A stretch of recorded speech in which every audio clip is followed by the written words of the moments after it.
Þessari tvíframlöndu sigur í kvöld. Þið endur rétti megin í þessu leik.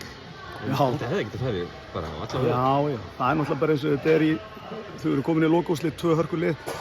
En það rosalega sterkt að klára þetta og tvíframlengingu, allar búnar á því inn á vellinum og Telma kemur náttúrulega hrikalega sterk upp og setur bara upp skotsýningu og svo vorum við bara að gera vel varnarlega allar. Já.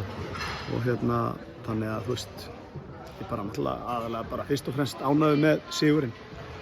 Gefið þeim 2 tækifæri í lok venjulegs leiktíma og í lok fyrirframlengingar. Þær með boltann 12 sekúndur eftir, seinna skiptið ára 20 sekúndur sem þær hafa til þess að koma bara til að ná ekki í skoti.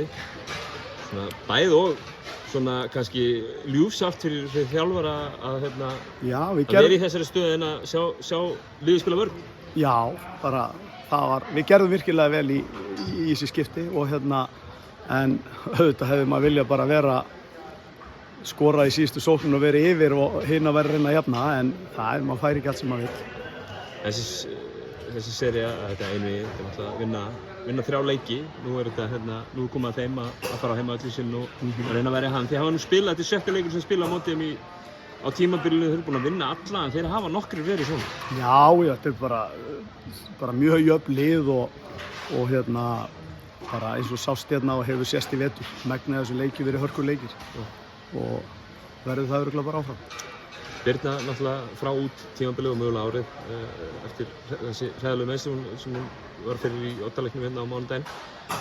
Síðan varstu að spila Eygló, varstu að prófa einhver svona ólíkar útgáfur af því að fylla í hennar skarð. Hvernig fannst þér það ganga í þessu leik?